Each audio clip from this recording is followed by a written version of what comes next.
BlackRock, the conspiracies you don't know. Scary. I'm standing in front of the headquarters of a company that manages $10.6 Gabriela. trillion. That's more than half the United States GDP. Last time, I covered the shady consulting group McKinsey, and you guys asked for one thing. BlackRock. BlackRock. So here we are. BlackRock is the subject of a lot of speculation online. There is a robot that controls more wealth than any country on earth. Really, the commander-in-chief is Larry Fink. They have stock in 95% of Fortune 500 companies, and they've been hired by governments across the world to help manage financial crises and even just conduct normal operations. That means that pretty much any time you interact with the economy, working, buying stuff, driving a car, going to the bank, anything, you're interacting with BlackRock. But that $10.6 trillion isn't really their money. Don't worry, we'll come back to that. And they claim they're just passive investors, which seems harmless, right? While I love a good conspiracy, and I know there was a cornucopia on the Fruit of the Loom logo, how much of a conspiracy is this really? I wanted to get to the truth behind BlackRock and the other nearly identical asset managers, State Street and Vanguard, known as the Big Three. Are they actively controlling the world and shaping it in their favor? Or are they passive investors just riding the wave of American economic expansion? What do you think? Let me know in the comment section. Stay with me. We'll get to the spooky stuff soon, but first let's talk through some finance basics that give BlackRock their power. What an asset manager actually does, the main product they provide, index funds, their favorite loophole, passivity, and their position in our economy, the not at all terrifying sounding universal ownership. BlackRock is an asset manager, and the service they offer is taking a customer's money and making more money out of it. Their existence relies upon an important invention of the 70s. This one I bet it's only $119. More exciting, the index fund. It was pioneered by the first CEO of Vanguard, and it offers investors a way to invest in many stocks at once. So instead of betting a lot on a few individual companies, you bet a little bit on every company in the whole index. Basically just the whole market itself. The index at least steers a steady course. It's like instead of betting on a single horse, you're betting on all the horses at once. And index funds are a form of mutual fund, the more general way people pool their money together to make big investments. But someone needs to be the one to pool all that money together and manage it, and that's an asset manager, i.e. BlackRock. Index funds and ETFs are their main products, and they're pretty similar. They're popular because they're lower risk, have more consistent returns, and are cheaper for asset managers because they don't have to pay a guy to place bets all day, which studies show they are not very good at. Just ignore the folly of short-term speculation. It's absolutely a loser's game. So if the market is up 7% today, so is your index fund. Instead of constantly buying and selling shares, which is what active investors do, BlackRock and these big asset managers buy a little bit of every company and just hold on to those shares basically indefinitely. This is called passive investing, a title that affords them a lot of legal leeway they otherwise wouldn't get. They own so much that it would be impossible for them to sell out of any one stock in one fell swoop. When you think about passive, we can't sell a company as long as they're in the index. Most of the money asset managers manage comes from institutional investors. Those are big pension funds, insurance companies, nonprofits, and university endowments. But while all the money they manage is in the hands of these big institutions, most of it actually comes from regular people. Public and private pension plans, 401k owners, college tuition, and anyone with insurance. This is your money, but it doesn't always come back to you.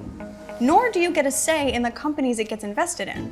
While they want good returns on those investments, contrary to how we think about Wolf of Wall Street type investors, that's not actually their main goal. They make their profits from the fees they charge their clients, not from the returns on the money they invest. I spoke with Benjamin Braun, a professor of political economy at the London School of Economics. He's written a bunch of studies on asset managers' role in our economy and society. The fees you earn if you're BlackRock increase when the market value of the assets you manage increases. You maximize your assets under management by winning over new clients and by getting the clients that you already have to give you more money. When you have $10 trillion, you have to put them... Let that sink in. When you have $10 trillion and you're telling me that's why, I mean, look into what PBD, Patrick Bet-David, says about BlackRock. You already have to give you more money. When you have $10 trillion, you have to put them somewhere, and eventually that somewhere becomes everywhere.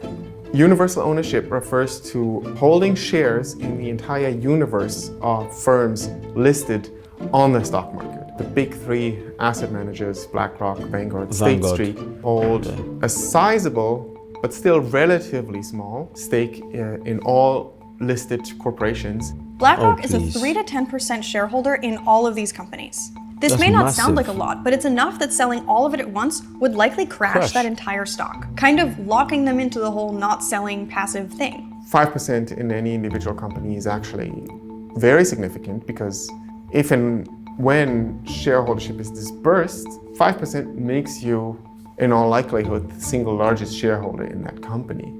Yeah, and plus, let's not forget about the, what is it, ESG score that they all have, which if they're not happy with your company's ESG score, then they pull out their money, then your company's done. That's why, for example, in a lot of academic think studies, it's ESG, 5% I is haven't taken forgotten. as a threshold for control. There's Let me know in the almost no comments. difference between Vanguard, BlackRock, State Street, and even a bunch of other asset managers in terms of their business model.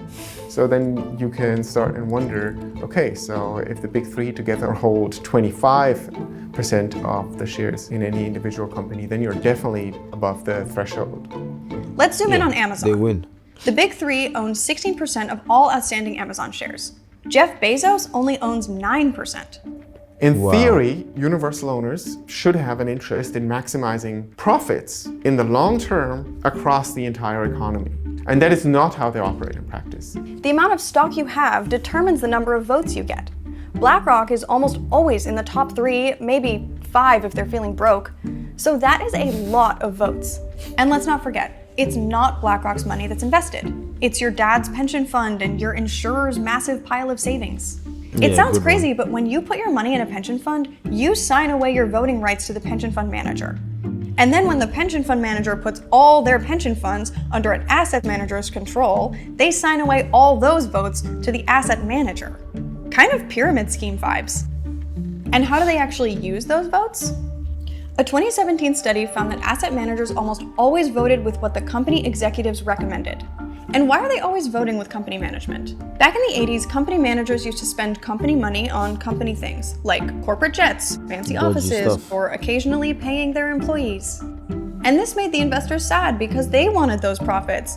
So they started offering company managers, in addition to bonuses and benefits, stock options. Executives' total pay was now forever tied to how much the company made.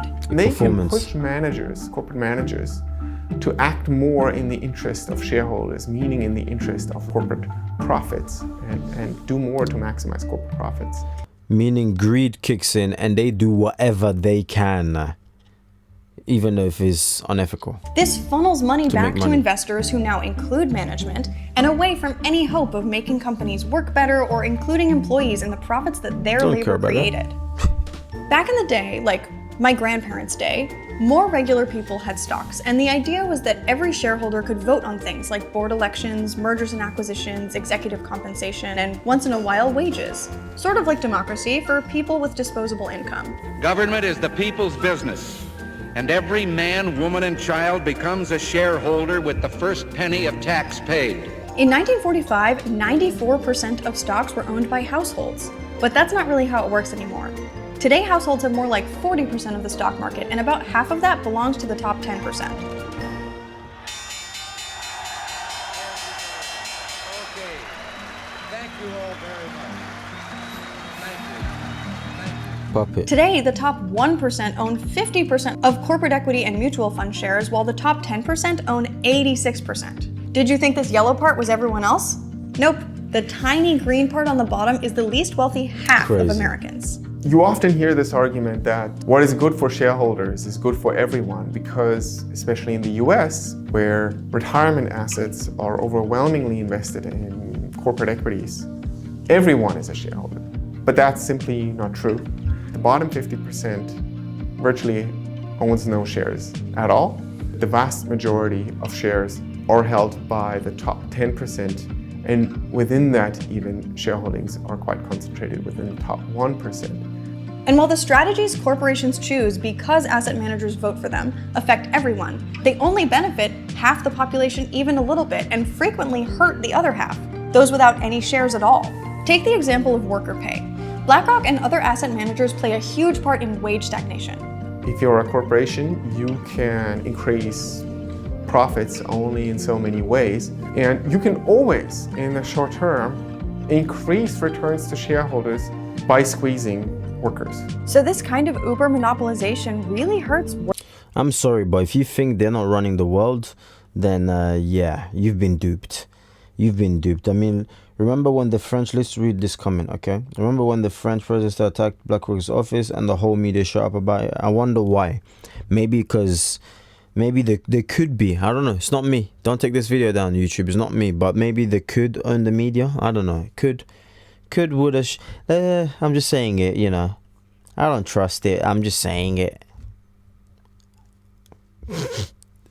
Okay, as it turned out, if you're probably monopoly, antitrust, monopoly, yep, this country has social, I'm telling you, most disturbing is that BlackRock, Vanguard, and State Street are investing in each other. Can you imagine? Intertwined. So imagine the person who controls that. Could it be maybe some massive family that you have never heard of? You know, look into the Mars family, Mars bar, you know, like Mars bar. Look into that family, perhaps. I don't know. It could be one of them. I'm just guessing. Maybe a family by the name of, like, I don't know, a Ducci or something. I don't know. So yeah, all of these are just guesses, okay?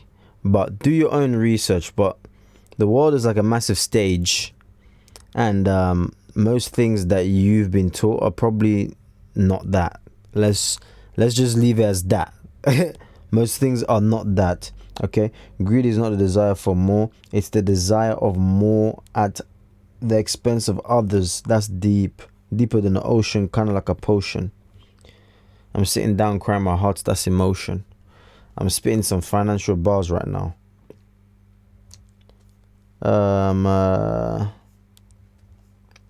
Yeah, this is America. JFK tried. Yeah, America's doomed. It's finished. In fact, the whole world, it seems like now. But yeah, it's all to do with power. Because don't forget, they print money. So it's all to do with power. But I don't know. I want to hear from you anyways. Let me know, okay? Share this video, like this video. Go watch the rest of it on this YouTube channel. And yeah, like, subscribe, do all of that. Link in the description for Patreon. So you can see videos that, you know, that tend to get taken down.